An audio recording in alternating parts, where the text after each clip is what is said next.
എല്ലാ വിദ്യാർത്ഥികൾക്കും പുതിയൊരു വീഡിയോയിലേക്ക് സ്വാഗതം. ഈ വർഷത്തെ +1 +2 പരീക്ഷകൾ മാർച്ച് 5, 6 തീയതികളിലായിട്ട് ആരംഭിക്കുകയാണ്. അപ്പോൾ വിദ്യാർത്ഥികൾ നന്നായിട്ട് പഠിച്ച് നല്ല മാർക്ക് വാങ്ങിക്കാനായിട്ട് ശ്രദ്ധിക്കുക. അപ്പോൾ വിദ്യാർത്ഥികൾ ചോദിക്കുന്ന പ്രധാനപ്പെട്ട കാര്യമാണ് +1 +2 പരീക്ഷകൾ ജയിക്കുന്നതിനായിട്ട് എത്ര മാർക്കാണ് വാങ്ങിക്കേണ്ടത്.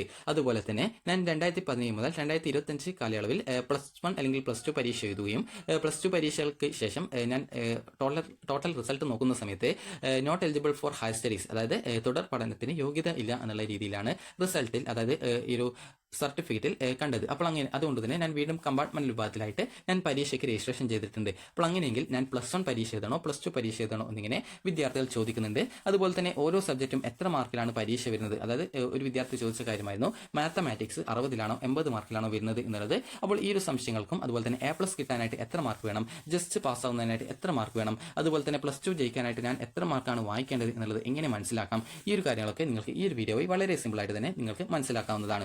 അപ്പോൾ വിദ്യാർത്ഥികൾ ശ്രദ്ധിക്കേണ്ട പ്രധാനപ്പെട്ട കാര്യം എന്ന് പറയുന്നത്, ഒരു വിദ്യാർത്ഥി +1 അതുപോലെ തന്നെ +2 ടോട്ടൽ ഓവറോൾ നോക്കിയിട്ടാണ് ആ ഒരു വിദ്യാർത്ഥി ജയിച്ചിട്ടുണ്ടോ ഇല്ലയോ എന്ന് നോക്കുന്നത്. ടോട്ടൽ എന്ന് പറയുമ്പോൾ എല്ലാ മാർക്കും ഇതിൽ പരിഗണിക്കുന്നില്ല. നിങ്ങൾക്ക് എഴുത്ത് പരീക്ഷയിൽ കിട്ടിയ മാർക്ക് നോക്കും, അതിൻ്റെ കൂടെ നിങ്ങൾക്ക് ഈ ഒരു ഗ്രേസ് മാർക്ക് വലുതും ഉണ്ടെങ്കിൽ ആ ഒരു ഗ്രേസ് മാർക്ക് നോക്കും. ഇത്ര മാത്രമാണ് നോക്കുന്നത്. ഈ ഒരു +2വിന്റെ കാര്യത്തിൽ നിങ്ങൾക്ക് CE മാർക്ക് ഈ ഒരു ജയിക്കാനായിട്ട് പരിഗണിക്കുന്നതല്ല. കാരണം നിങ്ങൾക്ക് മിനിമം മാർക്ക് ഏർപ്പെടുത്തിയത് കൊണ്ട് തന്നെ നിങ്ങൾക്ക് ഒന്നുകിൽ നിങ്ങൾ എഴുത്ത് പരീക്ഷയിൽ ജയിക്കാൻ ആവശ്യമായിട്ടുള്ള മാർക്ക് വായിക്കണം, അതല്ലെങ്കിൽ ഈ ഒരു എഴുത്ത് പരീക്ഷയുടെയും അതുപോലെ ഗ്രേസ് മാർക്ക് ഉൾപ്പെടെ ടോട്ടൽ കൂട്ടുന്ന സമയത്ത് വിദ്യാർത്ഥികൾക്ക് ജയിക്കാൻ ആവശ്യമായിട്ടുള്ള മാർക്ക് കിട്ടിയിട്ടുണ്ടായിരിക്കണം. ജയിക്കാൻ ആവശ്യമായിട്ടുള്ള മാർക്ക് എന്ന് പറയുന്ന സമയത്ത് നിങ്ങൾക്കറിയാം 60 മാർക്ക് സബ്ജക്റ്റ് ആണെങ്കിൽ അതിൽ നിങ്ങൾക്ക് ജയിക്കാനായിട്ട് +1ന് 18 മാർക്ക്, അതായത് ഒന്നുകിൽ +1ന് 18 മാർക്ക് സെപ്പറേറ്റ് വായിക്കണം, ഇനി അതുപോലെ തന്നെ +2വിന് സെപ്പറേറ്റ് ആയിട്ട് 18 മാർക്ക് വായിക്കണം. ഇനി ഈ ഒരു +1നും +2വിനും സെപ്പറേറ്റ് ആയിട്ട് നിങ്ങൾക്ക് 18 വെച്ച് വായിക്കാൻ പറ്റിയിട്ടില്ല എന്നാണെങ്കിൽ ഓവറോൾ ആയിട്ട് കൂട്ടുന്ന സമയത്ത് +1 +2വിന്റെയും ഈ ഒരു TE മാർക്ക് ഓവറോൾ ആയിട്ട് TE മാർക്കോ, അതല്ലെങ്കിൽ ചില വിദ്യാർത്ഥികൾക്ക് TE മാർക്കും ഗ്രേസ് മാർക്ക് ഉണ്ടാവും. അപ്പോൾ ആ ഒരു ഗ്രേസ് മാർക്ക് ഉൾപ്പെടെ കൂട്ടുന്ന സമയത്ത് ഈ ഒരു 18 ടോട്ടൽ കൂട്ടിയാൽ കിട്ടുന്ന 36 മാർക്ക് ടോട്ടലായിട്ട് വായിച്ചാൽ മതി. അതായത് എല്ലാവർക്കും 18 +1നും 18 +2വിനും അതുപോലെ തന്നെ ആ ഒരു രീതിയിൽ വായിക്കാൻ പറ്റണമെന്നില്ല. അപ്പോൾ അതുകൊണ്ട് തന്നെ നിങ്ങൾ ശ്രദ്ധിക്കേണ്ടത് ഈ ഒരു രീതിയിൽ, അതായത് നിങ്ങൾക്ക് ചിലപ്പോൾ +1ന് 10 മാർക്കായിരിക്കും കിട്ടിയിട്ടുണ്ടാവുക. അങ്ങനെയാണെങ്കിൽ വിദ്യാർത്ഥികൾ ഈ ഒരു ബാക്കി മാർക്ക് എത്ര മാർക്കാണോ നിങ്ങൾക്ക് ഈ ഒരു +2വിന്, അതായത് ജയിക്കാനായിട്ട് ഓവറോൾ ആയിട്ട് 36ൽ നിന്നും ഈ ഒരു 10 മാർക്ക് കുറച്ച് കഴിഞ്ഞാൽ കിട്ടുന്നത് ആ ഒരു മാർക്ക് നിങ്ങൾ ഈ ഒരു +2വിന് വായിച്ചാൽ മതിയാകും. ഇനി 80 മാർക്ക് സബ്ജക്റ്റ് ആണെങ്കിൽ 80 മാർക്ക് സബ്ജക്റ്റിന്റെ കാര്യത്തിൽ +1നാണെങ്കിൽ വിദ്യാർത്ഥികൾ ഏകദേശം, അതായത് 24 മാർക്കാണ് ഒരു വർഷം വായിക്കേണ്ടത്. ഇനി +2 ആണെങ്കിൽ ഇതേ രീതിയിൽ 24 മാർക്കാണ് വായിക്കേണ്ടത്. അതുപോലെ ടോട്ടലായിട്ട് നോക്കുന്ന സമയത്ത് 48 മാർക്ക് നിങ്ങൾക്ക് കിട്ടിയിട്ടുണ്ടായിരിക്കണം. എല്ലാ വിദ്യാർത്ഥികൾക്കും ഈ രീതിയിൽ 24 വെച്ച് ഓരോ വർഷം +1 +2നും സെപ്പറേറ്റ് ആയിട്ട് വായിക്കാൻ പറ്റണമെന്നില്ല. അപ്പോൾ അതുകൊണ്ട് തന്നെ ആ ഒരു വിദ്യാർത്ഥികൾ എഴുത്ത് പരീക്ഷയിൽ കിട്ടുന്ന മാർക്ക് ഇപ്പോൾ +1ന് കിട്ടുന്നതും +2ന് കിട്ടുന്നതും ടോട്ടൽ കൂട്ടുന്ന സമയത്ത് 48 എന്നുള്ള രീതിയിൽ വായിച്ചാൽ മതിയാകും. ഇനി നിങ്ങൾക്ക് ജയിക്കാനായിട്ട് എത്ര മാർക്ക് വായിക്കണമെന്ന് പല വിദ്യാർത്ഥികളും ചോദിക്കുന്ന കാര്യമാണ്. അപ്പോൾ ജയിക്കാനായിട്ട് ഇപ്പോൾ നിങ്ങൾ +2 പഠിക്കുന്ന ഒരു വിദ്യാർത്ഥി ആണെങ്കിലാണ് സാധാരണ ഇങ്ങനെ ചോദിക്കാറുള്ളത്. അപ്പോൾ വിദ്യാർത്ഥികൾ ശ്രദ്ധിക്കേണ്ട കാര്യം, +2 ജയിക്കാനായിട്ടാണ് നിങ്ങൾ ചോദിക്കുന്നതെങ്കിൽ നിങ്ങൾക്ക് 60 മാർക്ക് സബ്ജക്റ്റ് ആണെങ്കിൽ നിങ്ങൾക്ക് ഈ ഒരു 36ൽ നിന്നും നിങ്ങൾക്ക് +1ന് കിട്ടിയ TE മാർക്ക് എത്രയാണോ, അതായത് +1ന് കിട്ടിയ TE മാർക്ക് എത്രയാണോ ആ ഒരു മാർക്ക് കുറക്കുക. കുറച്ച ശേഷം നിങ്ങൾക്ക് എത്രയാണോ കിട്ടുന്നത് അതാണ് വിദ്യാർത്ഥികൾക്ക് ജയിക്കാൻ ആവശ്യമായിട്ടുള്ള മാർക്ക് എന്ന് പറയുന്നത്. ഇനി ഒരു എക്സാമ്പിൾ പറയുകയാണെങ്കിൽ, ഇപ്പോൾ നിങ്ങൾക്ക് +1ന് കിട്ടിയത് ഒരു 18 മാർക്ക് നിങ്ങൾക്ക് കിട്ടിയിട്ടില്ല, ഒരു 15 മാർക്കേ കിട്ടിയിട്ടുള്ളൂ എന്ന് വിചാരിക്കുക. അപ്പോൾ 15 ആണ് +1ന് കിട്ടിയതെങ്കിൽ 36ൽ നിന്നും 15 കുറച്ച് കഴിഞ്ഞാൽ ഏകദേശം 21 മാർക്ക് വിദ്യാർത്ഥികൾ ഈ ഒരു +2 പരീക്ഷയിൽ വായിക്കേണ്ടതായിട്ട് വരുന്നതാണ്. ഇനിയിപ്പോൾ 80 മാർക്ക് സബ്ജക്റ്റിന്റെ കാര്യമാണെങ്കിൽ നിങ്ങൾക്ക് +1ന് കിട്ടിയിട്ടുള്ള മാർക്ക് എന്ന് പറയുന്നത് ഒരു 20 മാർക്കേ കിട്ടിയിട്ടുള്ളൂ എന്ന് വിചാരിക്കാം. നിങ്ങൾക്കറിയാം 24 ടോട്ടലായിട്ട് വേണം. അപ്പോൾ ടോട്ടലായിട്ട് നിങ്ങൾക്ക് അതായത് ഒരു വർഷം വേണമെന്നാണ്. അപ്പോൾ ഇങ്ങനെ 2 വർഷം കൂടുന്ന സമയത്ത് ടോട്ടൽ 48 ജയിക്കാനായിട്ട് വേണ്ട മാർക്ക്. അപ്പോൾ നിങ്ങൾക്ക് +1ന് കിട്ടിയത് 20 മാർക്കാണെന്നുണ്ടെങ്കിൽ 48ൽ നിന്നും 20 മാർക്ക് കുറച്ച് കഴിഞ്ഞാൽ നിങ്ങൾക്ക് ഏകദേശം 28 മാർക്ക് കിട്ടും. അപ്പോൾ ഈ 28 മാർക്കാണ് +2ന് വായിക്കേണ്ടത്. ഇനി നിങ്ങൾ +1 വിദ്യാർത്ഥികളാണെന്നുണ്ടെങ്കിൽ വിദ്യാർത്ഥികൾ ശ്രദ്ധിക്കേണ്ട കാര്യം, നിങ്ങൾക്ക് ജയിക്കാനായിട്ട് ആവശ്യമായിട്ടുള്ള മാർക്ക് എന്ന് പറയുന്നത് വിദ്യാർത്ഥികൾക്ക് സാധാരണയിൽ 60 മാർക്ക് സബ്ജക്റ്റ് ആണെങ്കിൽ അതിൽ 18 മാർക്കാണ്, 80 മാർക്ക് സബ്ജക്റ്റ് ആണെങ്കിൽ അതിൽ നിങ്ങൾക്ക് 24 മാർക്കാണ്. നിങ്ങൾക്ക് ഇതിനേക്കാൾ ഇരട്ടി മാർക്കോ അല്ലെങ്കിൽ ഇതിലധികം മാർക്ക് വാങ്ങിക്കാൻ പറ്റുമെങ്കിൽ അത് നിങ്ങൾക്ക് കൂടുതൽ നിങ്ങളുടെ മാർക്ക് പെർസെൻറ്റേജ് വർദ്ധിപ്പിക്കുന്നതിനായിട്ട് അത് ഉപകാരപ്പെടുന്നതായിരിക്കും. അതുപോലെ തന്നെ നിങ്ങൾക്ക് +2ന് ജയിക്കാൻ ആവശ്യമായിട്ടുള്ള മാർക്ക് നിങ്ങൾക്ക് കുറഞ്ഞു കഴിഞ്ഞാലും നിങ്ങൾക്ക് +1ന് കൂടിയ മാർക്ക് കിട്ടുന്നത് കൊണ്ട് തന്നെ, അതായത് ഈ ഒരു 18ലോ 24 മാർക്കിലോ കൂടുതൽ കിട്ടുന്നത് കൊണ്ട് തന്നെ ആ ഒരു മാർക്ക് വെച്ച് നിങ്ങൾക്ക് പാസ്സാവുന്നതിനായിട്ട് അത് ഹെൽപ്പ് ചെയ്യുകയും ചെയ്യുന്നതായിരിക്കും. അപ്പോൾ ഈ രീതിയിൽ നിങ്ങളെ കൊണ്ട് പറ്റുന്ന രീതിയിൽ മാക്സിമം മാർക്ക് വാങ്ങിക്കാനായിട്ട് പ്രത്യേകം ശ്രദ്ധിക്കേണ്ടതാണ്. ഇനി വിദ്യാർത്ഥികൾ ചോദിക്കുന്ന ഒരു പ്രധാനപ്പെട്ട കാര്യമാണ്, ഞാൻ 2017 മുതൽ 2025 വരെയുള്ള കാലയളവിലാണ് പ്ലസ് ടു പഠിച്ചത്. എന്നാൽ പ്ലസ് ടു പരീക്ഷ എഴുതുകയും എന്നാൽ ഞാൻ തോക്കുകയും ചെയ്തിട്ടുണ്ട്. അപ്പോൾ ഈ വർഷം വീണ്ടും ഞാൻ പരീക്ഷയ്ക്ക് രജിസ്ട്രേഷൻ ചെയ്ത് പരീക്ഷ എഴുതാൻ പോകുന്നുണ്ട്. അപ്പോൾ അങ്ങനെയെങ്കിൽ ഞാൻ ഏത് വർഷത്തൊക്കെയാണ് പരീക്ഷ എഴുതേണ്ടത് എന്നുള്ളത്. അപ്പോൾ നിങ്ങൾ ചെയ്യേണ്ടത്, അതായത് കമ്പാർട്ട്മെന്റ് വിഭാഗം വിദ്യാർത്ഥികളാണ് ഈ ഒരു രീതിയിൽ ചോദിക്കുന്നത്. അപ്പോൾ കമ്പാർട്ട്മെന്റ് വിഭാഗം വിദ്യാർത്ഥികളാണെങ്കിൽ ഈ വർഷത്തെ പരീക്ഷയുടെ നിബന്ധന ചേഞ്ച് വരുത്തിയിട്ടുണ്ട്. അതായത് നിങ്ങൾ കമ്പാർട്ട്മെന്റ് വിഭാഗത്തിലാണ് ഈ ഒരു +1 അല്ലെങ്കിൽ +2 പരീക്ഷ എഴുതുന്നത് എങ്കിൽ നിങ്ങൾ ഏത് സബ്ജക്റ്റ് ആണോ തോറ്റത് ആ ഒരു സബ്ജക്റ്റിന്റെ +1 +2 പരീക്ഷകൾ നിർബന്ധമായിട്ടും എഴുതിയിട്ടുണ്ടായിരിക്കണം. ഒരു എക്സാമ്പിൾ പറയുകയാണെങ്കിൽ, ഞാനിപ്പോൾ ഒരു 2018 ഞാൻ +2 കഴിഞ്ഞു. അപ്പോൾ ആ ഒരു സമയത്ത് ഞാൻ +1ന്റെ മാത്തമാറ്റിക്സ് ഞാൻ തോറ്റിട്ടുണ്ടായിരുന്നു. അപ്പോൾ അങ്ങനെ ആ ഒരു സബ്ജക്റ്റിന്റെ ഞാൻ ഇപ്പോഴാണ് ജയിക്കാനായിട്ട് എഴുതുന്നത് എന്ന് വിചാരിക്കുക. അപ്പോൾ അങ്ങനെ ഈ ഒരു വർഷമാണ് ഞാൻ എഴുതാനായിട്ട് നോക്കുന്നത് എന്നുണ്ടെങ്കിൽ +1ന്റെ മാത്തമാറ്റിക്സിന്റെ പരീക്ഷ മാത്രമേ ഞാൻ എഴുതുന്നുള്ളൂ എങ്കിൽ +1ന്റെ മാത്തമാറ്റിക്സ് എഴുതുന്നതിന്റെ കൂടെ +2ന്റെ മാത്തമാറ്റിക്സ് പരീക്ഷ കൂടി ഞാൻ എഴുതേണ്ടതായിട്ടുണ്ട്. അതുപോലെ തന്നെ ഇനിയിപ്പോൾ ഞാൻ +1 മാത്തമാറ്റിക്സ് മാത്രമല്ല, +1ൽ ഇപ്പോൾ മാത്സ് ആണ് തോറ്റത്.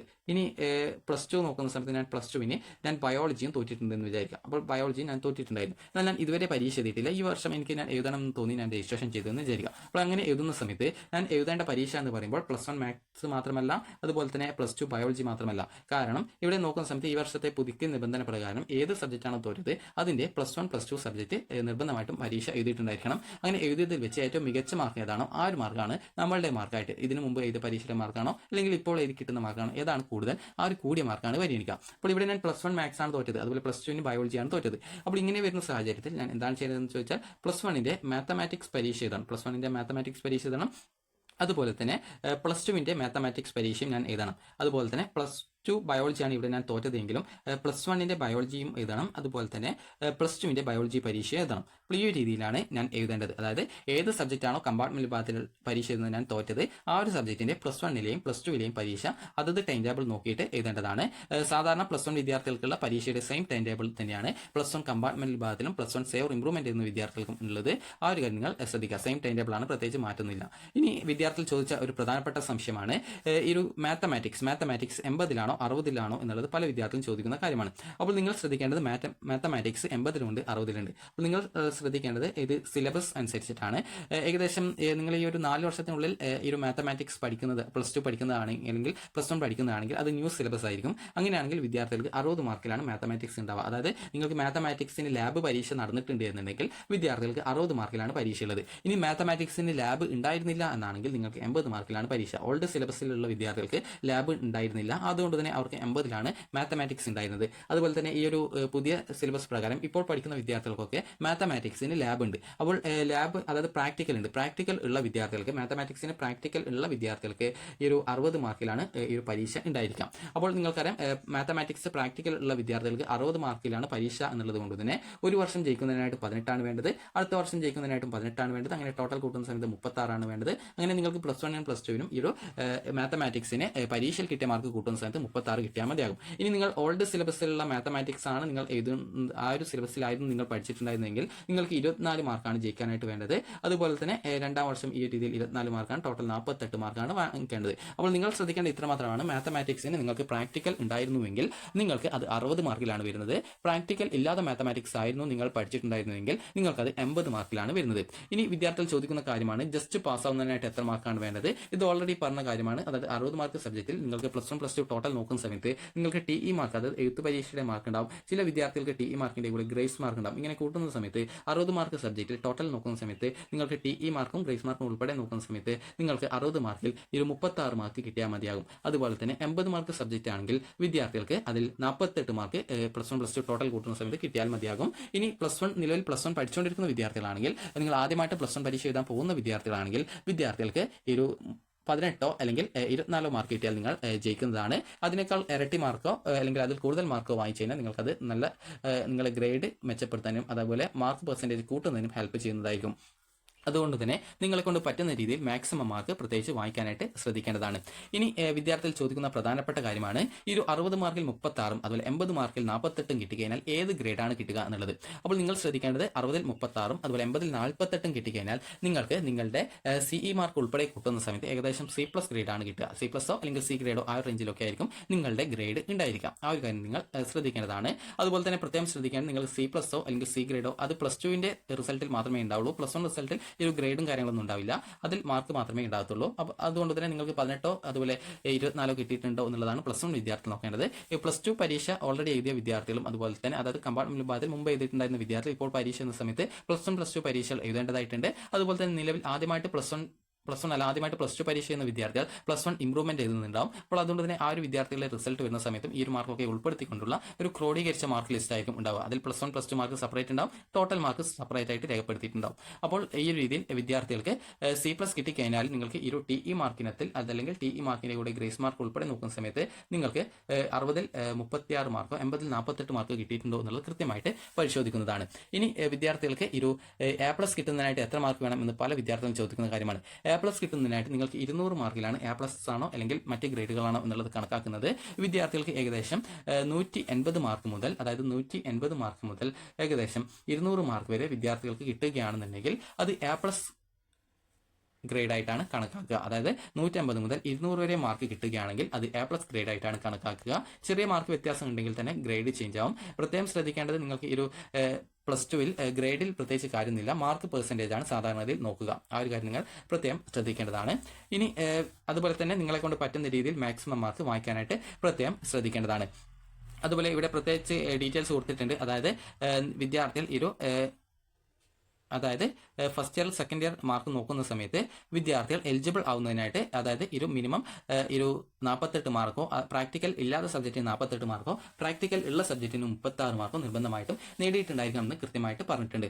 ഇനി അതുപോലെ തന്നെ വിദ്യാർത്ഥികൾ ശ്രദ്ധിക്കേണ്ട കാര്യം നിങ്ങൾ പ്ലസ് 1 അല്ലെങ്കിൽ പ്ലസ് 2 പരീക്ഷയിൽ ജയിക്കാനായിട്ട് എത്ര മാർക്ക് വേണം എന്നുള്ളതാണ്. പ്ലസ് 2 പരീക്ഷയിൽ നിങ്ങൾ ജയിക്കാനായിട്ട് എത്ര മാർക്ക് വേണം എന്ന് ചോദിച്ചു കഴിഞ്ഞാൽ നിങ്ങൾക്ക് പ്ലസ് 2-ന് അതായത് ടോട്ടൽ 60 മാർക്ക് സബ്ജക്റ്റിൽ നിങ്ങൾക്ക് 60 മാർക്കിന്റെ സബ്ജക്റ്റ് ആണെങ്കിൽ നിങ്ങൾ ചെയ്യേണ്ടത് ഇത്ര മാത്രമാണ്. 36 മാർക്കിൽ നിന്നും നിങ്ങൾക്ക് പ്ലസ് 1-ന് എത്ര TE മാർക്കിനത്തിൽ കിട്ടിയിട്ടുണ്ട്, പ്ലസ് 1-ന് TE മാർക്കിനത്തിൽ എത്ര കിട്ടിയിട്ടുണ്ട് അത് കുറച്ച് കഴിഞ്ഞാൽ നിങ്ങൾക്ക് എത്രയാണോ കിട്ടുന്നത് ആ ഒരു മാർക്കാണ് നിങ്ങൾ പ്ലസ് 2 ജയിക്കാനായിട്ട് വാങ്ങിക്കേണ്ടത്. അതുപോലെ തന്നെ 80 മാർക്ക് സബ്ജക്റ്റ് ആണെങ്കിൽ നിങ്ങൾക്ക് അതായത് 48 മാർക്കിൽ നിന്നും നിങ്ങൾക്ക് പ്ലസ് 1-ന് TE മാർക്കിനത്തിൽ എത്രയാണോ കിട്ടിയത് ആ ഒരു മാർക്കിനെ കുറച്ച് കഴിഞ്ഞാൽ നിങ്ങൾക്ക് എത്രയാണോ കിട്ടുന്നത് ആ ഒരു മാർക്കാണ് വിദ്യാർത്ഥികൾ പ്ലസ് 2 ജയിക്കുന്നതിനായിട്ട് വാങ്ങിക്കേണ്ടത്. അതുപോലെ പ്രത്യേകം ശ്രദ്ധിക്കേണ്ട ജസ്റ്റ് പാസ്സാവുന്നതിന് വേണ്ടിയിട്ടുള്ള മാർക്കാണത്. നിങ്ങളെ കൊണ്ട് പറ്റുന്ന രീതിയിൽ മാക്സിമം മാർക്ക് വാങ്ങിക്കാൻ ശ്രദ്ധിക്കുക. അതായത് കീം, നീറ്റ് അതുപോലെ ഇതുപോലുള്ള എക്സാം ഒക്കെ എഴുതുന്ന വിദ്യാർത്ഥികളും അതുപോലെ തന്നെ വേറെ എന്തെങ്കിലും കോഴ്സ് പ്ലസ് 2-ന് ശേഷം പഠിക്കാൻ ആഗ്രഹിക്കുന്ന വിദ്യാർത്ഥികളും അപ്പോൾ അങ്ങനെയുള്ള വിദ്യാർത്ഥികൾ നിങ്ങളെ കൊണ്ട് പറ്റുന്ന രീതിയിൽ മാക്സിമം മാർക്ക് വാങ്ങിക്കാൻ നോക്കുക. അതുപോലെ തന്നെ പ്രധാനമായിട്ടും നിങ്ങൾ ശ്രദ്ധിക്കേണ്ടത് പ്ലസ് 2 പരീക്ഷ എഴുതുന്ന വിദ്യാർത്ഥികൾ പ്ലസ് 2-ന്റെ റിസൾട്ട് വന്ന ശേഷം നിങ്ങൾ അതിൽ തോൽക്കുകയാണെങ്കിൽ നിങ്ങൾക്ക് പിന്നീട് പ്ലസ് 2 സേ പരീക്ഷ ഉണ്ടാവും. സേ പരീക്ഷയ്ക്ക് ശേഷം നിങ്ങൾ തോൽക്കുകയാണെങ്കിൽ പിന്നീട് 2027 മാർച്ച് മാസത്തിൽ നടക്കുന്ന പരീക്ഷയാണ്. ആ ഒരു പരീക്ഷയിൽ കമ്പാർട്ട്മെന്റ് വിഭാഗത്തിലായിട്ടാണ് നിങ്ങൾക്ക് പരീക്ഷ എഴുതാനായിട്ട് പറ്റുക. നിങ്ങൾ ഓരോ സമയത്തും തോറ്റിട്ട് പരീക്ഷ എഴുതുന്ന സമയത്ത് നിങ്ങളുടെ സർട്ടിഫിക്കറ്റിൽ നമ്പർ ഓഫ് ചാൻസിന്റെ എണ്ണം കൂടുന്നതായിരിക്കും. നോർമലായിട്ട് ഒരു വിദ്യാർത്ഥിയുടെ സർട്ടിഫിക്കറ്റിൽ നമ്പർ ഓഫ് ചാൻസ് 1 ഉണ്ടാവും. എന്നാൽ നിങ്ങൾ പ്ലസ് 2 സേ പരീക്ഷ അതായത് ജയിക്കാനായിട്ട് എത്ര പ്രാവശ്യം പരീക്ഷ എന്നോ അതിനനുസരിച്ച് നമ്പർ ഓഫ് ചാൻസ് കൂടുന്നതായിരിക്കും. ആ കാര്യം പ്രത്യേകം ശ്രദ്ധിക്കേണ്ടതാണ്. ഇനി വിദ്യാർത്ഥികൾ ശ്രദ്ധിക്കേണ്ട കാര്യം എന്ന് പറയുന്നത് പ്ലസ് 2-ന് മാർക്ക് കുറഞ്ഞു കഴിഞ്ഞാൽ നിങ്ങൾക്ക് അതായത് ആദ്യമായിട്ട് പ്ലസ് 2 പരീക്ഷ ചെയ്യുന്ന വിദ്യാർത്ഥികൾക്ക് പ്ലസ് 2-ന്റെ ഇംപ്രൂവ്മെന്റ് പരീക്ഷ ഉണ്ടാവും. എന്നാൽ പ്രധാനമായിട്ടും ശ്രദ്ധിക്കേണ്ടത് ഒരു വിഷയം മാത്രമേ ഇംപ്രൂവ്മെന്റ് ചെയ്യാനായിട്ട് പറ്റത്തുള്ളൂ. ആ ഒരു കാര്യം പ്രധാനമായിട്ടും ശ്രദ്ധിക്കുക. അതുകൊണ്ട് തന്നെ ഈ ഒരു പരീക്ഷയിൽ തന്നെ നിങ്ങൾ മികച്ച മാർക്ക് വാങ്ങിക്കാനായിട്ട് പ്രധാനമായിട്ടും ശ്രദ്ധിക്കുക. കാരണം മാർക്ക് കുറഞ്ഞു കഴിഞ്ഞാൽ പ്ലസ് 2 സേ പരീക്ഷ എഴുതാൻ പറ്റും, ഇംപ്രൂവ്മെന്റ് പരീക്ഷ എഴുതാൻ പറ്റുമെന്നുള്ള രീതിയിൽ വിദ്യാർത്ഥികൾ അപ്പോൾ വിദ്യാർത്ഥികൾ പ്രധാനമായിട്ടും ശ്രദ്ധിക്കേണ്ടത് ഇത്രമാത്രമാണ്. അതായത് പ്ലസ് 2-ന് മാർക്ക് കുറഞ്ഞു കഴിഞ്ഞാൽ നിങ്ങൾ പ്ലസ് 2-ന്റെ സബ്ജക്റ്റ് ഇംപ്രൂവ്മെന്റ് ചെയ്യാൻ പറ്റുമെന്നുള്ള രീതിയിൽ ചിന്തിക്കരുത്. കാരണം ഒരു സബ്ജക്റ്റ് ഇംപ്രൂവ്മെന്റ് ചെയ്യാൻ പറ്റത്തുള്ളൂ.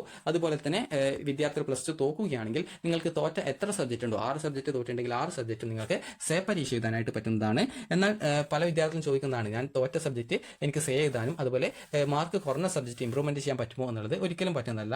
ഒന്നുകിൽ സേ അല്ലെങ്കിൽ ഇംപ്രൂവ്മെന്റ്, അതായത് ഒന്നുകിൽ ഒരു സബ്ജക്റ്റ് ഇംപ്രൂവ്മെന്റ് ചെയ്യാം അതല്ലെങ്കിൽ തോറ്റ സബ്ജക്റ്റ് സേ പരീക്ഷ എഴുതാം. ഈ രണ്ടിൽ ഏതെങ്കിലും ഒന്നേ പറ്റത്തുള്ളൂ. അപ്പോൾ അതുകൊണ്ട് തന്നെ നിങ്ങൾ ശ്രദ്ധിക്കേണ്ടത് ഇത്രമാത്രമാണ്. നിങ്ങൾ ഇതുവരെ പഠിച്ചിട്ടില്ല എങ്കിലും ഈ ഒരു പരീക്ഷയിൽ നന്നായിട്ട് പഠിച്ച് നല്ല മാർക്ക് വാങ്ങിക്കാനായിട്ട് ശ്രദ്ധിക്കുക. കാരണം ഇംപ്രൂവ്മെന്റ് ആകെ ഒരു സബ്ജക്റ്റ് ഇംപ്രൂവ്മെന്റ് ചെയ്യാൻ പറ്റത്തുള്ളൂ. അതിനാൽ തന്നെ വിദ്യാർത്ഥികൾ പിന്നീട് ഇംപ്രൂവ്മെന്റ് ചെയ്യാമെന്ന് വിചാരിച്ച് ഇപ്പോൾ പഠിക്കാതിരുന്നാൽ പിന്നീട് അത് നിങ്ങൾക്ക് തന്നെയായിരിക്കും ഒരു നഷ്ടമായിട്ടുണ്ടാകുക. അപ്പോൾ അതുകൊണ്ട് തന്നെ വിദ്യാർത്ഥികൾ നന്നായിട്ട് പഠിച്ച് നല്ല മാർക്ക് തന്നെ വാങ്ങിക്കാൻ ശ്രദ്ധിക്കുക. അപ്പോൾ എല്ലാ വിദ്യാർത്ഥികൾക്കും വിജയാശംസകൾ നേരുന്നു. എന്തെങ്കിലും സംശയമുണ്ടെങ്കിൽ വീഡിയോയ്ക്ക് കമന്റായിട്ട് രേഖപ്പെടുത്തുക. Thank you for watching.